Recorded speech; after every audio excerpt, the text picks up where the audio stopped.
এই মুহূর্তে আমি রয়েছি টাঙ্গাইলের দেলদার উপজেলার এলাচিপুর এলাকার নাজিম মিয়ার হাঁসের খামারে। আমরা আজকে কথা বলবো নাজিম ভাইয়ের সাথে, তিনি কিভাবে তার এই হাঁসের খামার শুরু করলেন এবং বর্তমান তার কী অবস্থায় তিনি রয়েছেন। আসসালামু আলাইকুম নাজিম ভাই, ভালো আছেন? ওয়ালাইকুম সালাম। হ্যাঁ, ভালো আছি ভাই, ভালো আছেন? হ্যাঁ, এই যে আপনি যে হাঁসের খামার শুরু করছেন, এটা কতদিন আগে শুরু করছেন? এটা 3 বছর ধরে। 3 বছর যাবত? হ্যাঁ। এখন আপনার খামারে কতগুলো হাঁস আছে? এখন বর্তমানে 950 আছে। এটা শুরু করলেন কিভাবে আপনি? এটা শুরু করলাম আমি এর আগে হাঁসের ব্যবসা করতাম।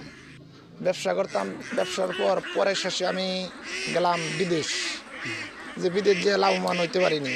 পরে আমি এলাকারই এক দালাল ধরে বিদেশ গেলাম মালদ্বীপ, 3,40,000 টাকা। পরে শেষে আমার কোনো কাজ কাম দেয় নাই। পরে আমি 13 মাস খালি গেস্ট হাউসে হয়ে থাকতাম, বাড়িতে হয়ে পারতাম না। পরে এসে 13 মাস পরে সংসার কিভাবে চলছে? সংসার খুবই খারাপ, ভয়াবহ অবস্থা। ছেলে মেয়ে কয়জন? আমার 1 ছেলে 2 মেয়ে। তখন আসল 1 মেয়ে 1 ছেলে। তখন পুলানো ছোট ছোট। পরে এসে আমি 13 মাস ওই গেস্ট হাউসে হয়ে থাকতাম, বাড়িতে পয়সা পাতি দিয়ে হারতাম না, দিনের দিন না খাই থাকতাম ওই বিদেশ। পরে যে কোনোভাবে পরে সরকারির মাধ্যমে 22 দিন জেল খেটে পরে আমি বাংলাদেশে আসি।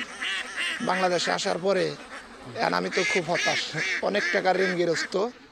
পরে আমি ওই টাকা দিতে পারি না মানুষ।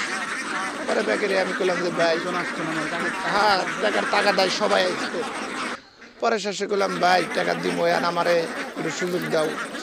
পরে এইভাবে আস্তে আস্তে আমি আবার পুনরায় ব্যবসা শুরু করলাম। ব্যবসা শুরু করে মনে করলাম যে কিছু মানুষরে দেই, দানা সুদাই, দানা সুদিয়ে আস্তে পরে আবার ছেলে বাইরে পাঠাই। পরে ছেলে বিদেশ পাঠানোর পর আমি হাঁস পালি আজকে 3 বছর যাবত। কয়টা দিয়ে শুরু করছিলেন? আমি প্রথম অবস্থায় 1000 দিয়ে শুরু করছিলাম। ওই হাঁস 1000 বাচ্চা আনি, 0 বাচ্চা এনে পালি। কোথা থেকে আনছিলেন? এটা আনছিলাম আমি সিরাজগঞ্জ থেকে। হ্যাঁ, সিরাজগঞ্জ থেকে আনি। কত টাকা করে নেয় একটা বাচ্চা? এর একটা বাচ্চা আনছিলাম আমি তখন 38 টাকা পিস পড়ছিল এক একটা বাচ্চা। 38 টাকা পিস চাই না। পরে আমি আস্তে বড় করি মনে করলাম যে ওই দেখা গেছে যে বাজার ভালো পাইলে বেশি, আবার ডিমের নিগাও হাঁস রাখি আমি, এইভাবে চলবার নিচ্ছি। আবার পাশাপাশি মনে করলাম যে হালকা কিছু ওই খামার এলাকাকে যোগাযোগ করি, যদি তারা হাঁস বেচে ওগুলোও আমি কিনে আবার জায়গায় সিল দেই। এটার পাশাপাশি ওই হাঁসের ব্যবসাও আছে আমার। আচ্ছা, এই যে হাঁস, এই হাঁসে আপনার এই কত বছর, মানে প্রথম বছর যে শুরু করছিলেন, হ্যাঁ, কত টাকা লাভ হয়েছিল আপনার?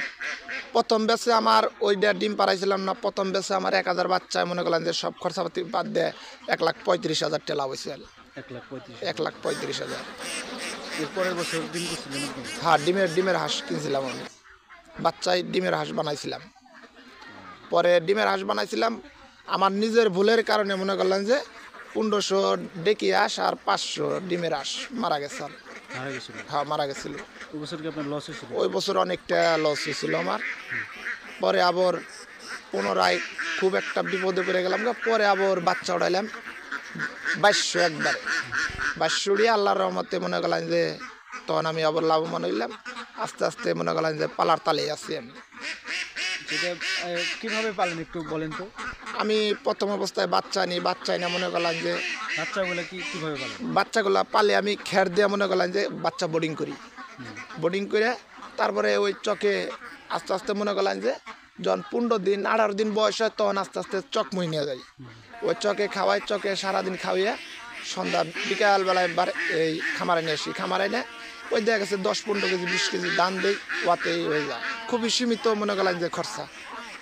বড় হইলে কি করেন আপনি? যে বাড়ির পাশে নদী দেখলাম, বাড়ির পাশে নদী, মনে করলাম যে নদীতে এই নেট দিয়ে গিরা দিয়ে রাখি, ওইখানে রাইকা মনে করলাম যে এই বাসটা আমি ডিম পাড়ানোর নিগা রাখছি। এই বাসটা ডিম পাড়া মন। আর কতদিন পরে ডিম দিবে? এটার বয়স কত? এটার বয়স 3 মাস চলছে।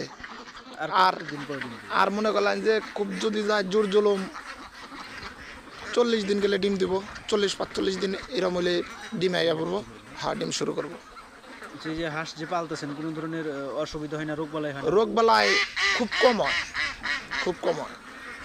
খরচ কিরকম হাঁস পালনে? আমার এই পর্যন্ত একটা হাঁসে 145 টাকা খরচা গেছে।